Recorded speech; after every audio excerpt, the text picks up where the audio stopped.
નમસ્કાર, આપ જોઈ રહ્યા છો સ્પાર્ક ટુડે ન્યૂઝ। પાટણ જિલ્લાના રાધનપુર વિધાનસભામાં કોંગ્રેસ દ્વારા સ્વર્ગસ્થ રાજીવ ગાંધીજીની જન્મ જયંતિની ઉજવણી કરી। મોટી પીપળી ગામ ખાતે આશ્રમ શાળામાં વૃક્ષારોપણ સાથે ફ્રૂટ વિતરણ કરવામાં આવ્યું। રાધનપુર તાલુકાનું મોટી પીપળી ગામ કે જે આશ્રમ શાળા ખાતે કોંગ્રેસના કાર્યકર્તાઓએ પૂર્વ વડાપ્રધાન સ્વર્ગસ્થ રાજીવ ગાંધીજીની જન્મ જયંતિ નિમિત્તે તેમને પુષ્પાંજલિ અર્પણ કરી સાથે વૃક્ષારોપણના કાર્યક્રમનું આયોજન કરવામાં આવ્યું।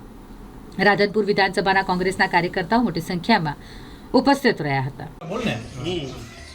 સ્વર્ગીય રાજીવ ગાંધી જન્મ જયંતિ નિમિત્તે આજે 16 વિધાનસભાના કોંગ્રેસના સનિષ્ઠ કાર્યકરો અને આગેવાનો મોટી પીપળી આશ્રમ શાળાની અંદર બાળકોને ફ્રૂટ વિતરણનો કાર્યક્રમ રાખ્યો, તેમજ શાળાની અંદર વૃક્ષારોપણનો કાર્યક્રમ રાખી અને કોંગ્રેસ પરિવારે આજે આ પ્રોગ્રામ કર્યો છે।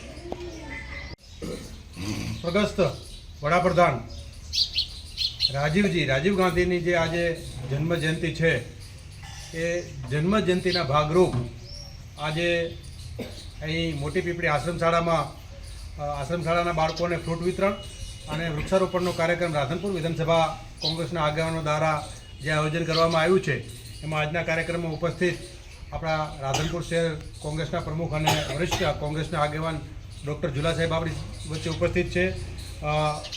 અકરમ ખાન પઠાણ જે આવું જ એક બીજું શૈક્ષણિક સંકુલ અંજુમન રાધનપુરમાં ચલાવે છે તેઓ આપણી વચ્ચે ઉપસ્થિત છે।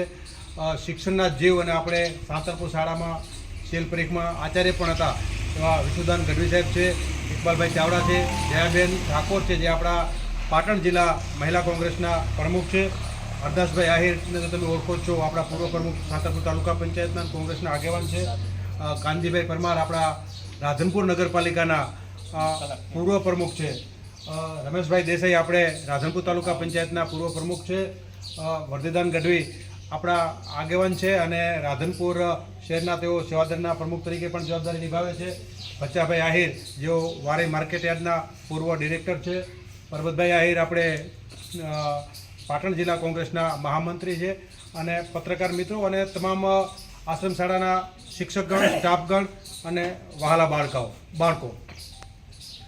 રાજીવ ગાંધી એ 21મી સદીના સ્વપ્નદ્રષ્ટા કહેવામાં આવે છે કે એણે ખૂબ એના સમયમાં એનો જ્યારે સમય હતો જ્યારે વડાપ્રધાન હતા ત્યારે ખૂબ સારા કામો ભારત દેશ માટે કર્યા છે।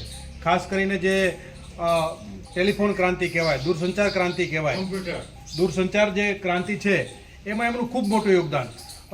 સાંતલપુર રાધનપુરમાં જ્યારે સાહેબ 80ની આજુબાજુ જ્યારે દુષ્કાળો પડ્યા અને ત્યારે આ વિસ્તારમાં મુલાકાતે આવેલા, મને યાદ છે હું એ સભામાં હતો, ખૂબ નાનો હતો, ત્યારે એણે જાહેરમાં ભાષણ કરેલું કે એવો સમય આવશે કે તમે ખેતરેથી બિયારણ ફોન કરીને મંગાવશો, ભાતમાં એમ કહેશો કે ભાઈ આજે રોટલી બનાવજો, આજે આ શાક બનાવજો, એવું ખેતરેથી તમે ફોન કરીને કહેશો। આવું એમણે ભાષણ કરેલું। લોકો એમ કહેતા હતા કે આ તો નેતાઓ છે, એમનું તો કોઈ ઠેકાણું હોય નહીં, આમ બોલે ક્યાં થાંભલે ઓલા ખેતરે થાંભલા નાખશે ને વાયર ખેંચશે ને ક્યાં આ બધું શક્ય બનશે। પણ આપણે અત્યારે જોઈએ છીએ કે આપણે એક મોબાઈલથી વાતથી આપણે ખેતરે શું ગમે ત્યાં દેશના ખૂણે બેસીને આપણે વાત કરી શકીએ છીએ। તો એનું તમામ જે શ્રેય છે એ આપણા સ્વર્ગસ્થ રાજીવ ગાંધીને જાય છે અને આખા ભારતમાં 542 જેવા કેન્દ્રીય વિદ્યાલયો બનાવી અને જે અત્યારે આપણે જોઈએ કે નવોદય છે, તો નવોદય આખા ભારતની અંદર જે એમણે બનાવી એ સ્વર્ગસ્થ રાજીવ ગાંધીએ બનાવી। એના સિવાય અનેક કામો જે કહેવાય શ્વેત ક્રાંતિ હોય કે દૂરસંચાર ક્રાંતિ હોય કે બીજા આખા દેશને આઝાદી મળ્યા પછી સક્ષમ બનાવવાનું જો કોઈ કામ કર્યું હોય તો એ આપણા સ્વર્ગસ્થ ભારત રત્ન ડૉક્ટર રાજીવ ગાંધીએ કર્યું હતું। અને આજે આપણે એમને યાદ કરી એમને પુષ્પાંજલિ અર્પીએ છીએ અને એમના જે વિચારો છે એ વિચારોને આપણે આપણા જીવનમાં ઉતારી અને આગળ વધી એ જ વાત કરી મારી વાત વિરમું છું। વસ્તુ જય બનાવ્યો છે। અત્રે ઉપસ્થિત કોંગ્રેસ પરિવાર, આશ્રમ શાળા પરિવાર, આમ તો કોંગ્રેસ સમિતિ દ્વારા આ કાર્યક્રમ યોજવાનું હોય છે અને જોગાનુજોગ આજે અહીં આશ્રમ શાળાના બાળકો વચ્ચે આવી અને આ કાર્યક્રમ અમે યોજી રહ્યા છીએ। આપ સૌનું સ્વાગત કરીએ છીએ। ત્યારે રાજીવ ગાંધીની વાત આવે ત્યારે આ દુનિયામાં એક એવા વડાપ્રધાન થઈ ગયા, એક તો ભારતમાં 40 વર્ષની ઉંમરે યુવા જો કોઈ વડાપ્રધાન બન્યા હતો તે રાજીવ ગાંધી હતા અને આ રાજીવ ગાંધી વડાપ્રધાન એના જીવનમાં એણે ક્યારેય કલ્પના નથી કરી કે હું આ દેશનો વડાપ્રધાન બનીશ, પણ સમય સંજોગો એવા બન્યા કે એમને વડાપ્રધાન બનવું પડ્યું। અને આપ સૌ જાણો છો કે આ દેશમાં 2 વડાપ્રધાન એવા થયા જેણે પોતાના જીવનું બલિદાન આપી આ દેશના આત્મસન્માનનું રક્ષણ કર્યું છે. સ્વર્ગીય ઇન્દિરાજી, એમને આપ સૌ જાણો છો એમ આતંકવાદીઓની જેમ બે શીખોએ ગોળી મારી અને એમની હત્યા કરી, અને સ્વર્ગીય રાજીવ ગાંધી જેમની હત્યા એલટીટીના આતંકવાદીઓએ કરી, અને એમણે જે શ્રીપેરમ્બદુરમાં એમને બોમ્બ વિસ્ફોટથી એમને ઉડાવી દેવામાં આવ્યા. ઇન્દિરા ગાંધીને કોઈએ પૂછ્યું હતું કે ભવિષ્યમાં તમારા પછી તમારો વારસદાર કોણ, તો ત્યારે એમણે કીધું હતું, જ્યારે વડાપ્રધાન હતા અને બ્રિટિશ અખબારમાંથી એમના એક પત્રકારે એમને પૂછ્યું ત્યારે એમણે કીધું કે આવી કઠિન પરિસ્થિતિમાં હું મારા પરિવારમાંથી કોઈને રાજકારણમાં આવવા માંગતી નથી, પણ કમનસીબે આ દેશની પણ કરુણતા કહેવાય કે આયર્ન લેડી કહેવાય દેશની, એવા ઇન્દિરા ગાંધીને એમના જ અંગરક્ષકોએ ગોળીઓથી વિધી નાખ્યા અને એમનું મૃત્યુ થયું.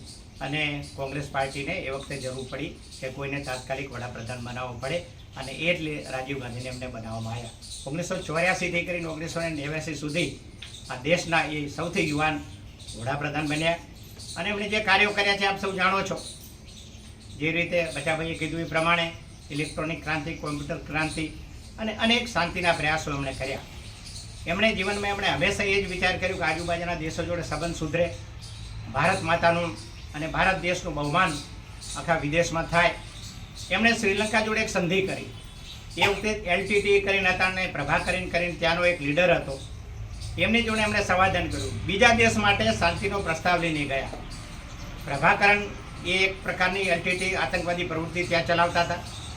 એમણે દિલ્હીમાં બોલાવીને એમનાથી વાત કરી કે ભાઈ આપણે શ્રીલંકામાં તમે શાંતિ સ્થાપો, તમને અમે મદદ કરશું ભવિષ્યમાં કાંઈ જરૂર હશે. પણ પ્રભાકરન જોડે બધી શાંતિની વાત કર્યા પછી એ ત્યાં જઈ અને એનું માણસ બદલાઈ ગયું, અને એ માણસે રાજીવ ગાંધીની હત્યાનો પ્લાન કર્યો. એ વખતે ચૂંટણીઓ ચાલતી હતી અને તામિલનાડુના શ્રીપેરમ્બદુરમાં રાજીવજીની સભા હતી. એ સભામાં એક એમને હાર પહેરાવવા માટે એક સેલ્ફ બોમ્બર જેને કહેવાય એ શ્રી ધનુ કરીને એ વ્યક્તિ હતી જેણે રાજીવજીને ઉડાડ્યા હતા બોમ્બથી. એ આવીને એમના ગળા ઉપર હાર પહેરાવે છે અને ઓન ધ સ્પોટ બોમ્બથી આ દેશનો એક યુવા વડાપ્રધાન ફૂરચે ફૂરચા ઉડી જાય છે. માત્ર કોંગ્રેસના પરિવાર માટે નહીં, પણ આ દેશના વિશ્વના એક મહાન નેતાને ગુમાવવાનો તક આવી, જેને કારણે આજે આ દેશને ભોગવવું પડે છે. એની એક જે વૃત્તિ હતી કે એ રાજકીય પ્રવૃત્તિ સાથે એવી રીતે જોડાયેલા નહોતા, પણ એક વાત હંમેશા હતી કે મારા દેશનો એક એક યુવા, મારા દેશની એક એક પ્રજા, મારા એક દેશનો એક એક ગરીબ એનું ઉત્થાન કરે, વિકાસ કરે, અને આ દેશનું સારું કેવી રીતે લાગે, આ વાતમાં રાજીવજી હંમેશા રહ્યા હતા. આજે એમને યાદ કરવાનો મોકો મળ્યો છે. આજે 81મી એમની જન્મજયંતિ છે. શાળાના બાળકો વચ્ચે ફ્રૂટ વિતરણનો કાર્યક્રમ હરદાસભાઈની આગેવાનીમાં અને કોંગ્રેસ પરિવારની વચ્ચે ભેગા થઈને અમે કરવા માટે આવીએ છીએ. ત્યારે આ બાળકોને પણ અમે વિનંતી કરીએ છીએ કે આવા મહાપુરુષોનું તમે આત્મકથા વાંચો, એમના વિશે એમના જીવનમાં ઉતારવા જેવી વાતો જીવનમાં ઉતારો, કે તમારામાંથી પણ આવનાર સમયમાં કોઈ બાળક કોઈ આગળ વધી અને ગમે તે બની શકે છે. જીવનમાં સંઘર્ષ કરવો, મહાપુરુષોની ગાથા ગાવી, આત્મકથા વાંચવી અને એમના જીવન ચરિત્ર વાંચવા, જેને કારણે આપણને કંઈ એવી રીતનું જાણવા મળે જેથી આપણા જીવનમાં પણ ઉતારી શકીએ. અહીંયા બેઠા બાળકોને આ સમયે અમે કહીએ છીએ કે તમે તમારા પરિવાર સાથે સારા સંબંધ રાખો, એક લગન લઈને ચાલો કે આપણે મહેનત કરવી છે, કઠોર પરિશ્રમનો કોઈ વિકલ્પ નથી હોતો. ત્યારે તમે પણ તમારા જીવનમાં આગળ વધવું હશે તો એક દ્રઢ નિશ્ચય કરો કે મહેનત કરો, સારું ભણો, અને આજે કેળવણી હશે, શિક્ષણ હશે તો જ તમે તમારા જીવનમાં કાંઈક કરી શકશો. તમે જ ભણશો આગળ તો તમે તમારા પરિવારને સારી રીતે એનું માન વધારશો, અને પરિવારનું માન વધશે તો સમાજનું વધશે, અને સમાજનું વધશે તો વિસ્તારનું વધશે. આપ જાણો છો કે જો આ કાર્ય તમે તમારી રીતે કરી શકશો, પણ એના માટે તમે તમારા શિક્ષકશ્રીઓ પાસેથી, તમારા જે કાંઈ એવા વડીલો હોય જે તમને સારી વાત શીખવાડતા હોય એ વાત પણ આ સમયે તમારે જાણવી જોઈએ. જ્યારે જ્યારે ઘેર જાઓ, જે તમારા કોઈ વડીલ હોય, તમારાથી સારું ભણેલા હોય, તમારાથી મોટા હોય, એમની જોડે વાત કરવી. આપણે શું કરવું જોઈએ, અમારે શું કરવું જોઈએ, અમારામાં શું ખામી છે જેથી કરીને અમે સુધારી શકીએ. આ બધી જીવન ઘડતરની પરિસ્થિતિ છે. જીવનમાં બધા અહીંયાથી આપણે ભણીને બધા મોટા થઈને બધા ડૉક્ટર કે વકીલ કે એન્જિનિયર થાય એવું જરૂરી નથી, પણ તમારામાં સ્કિલ હશે, તમારામાં આવડત હશે તો તમે જીવનમાં સારી રીતે જીવી શકશો અને સારી રીતે આગળ વધી શકશો.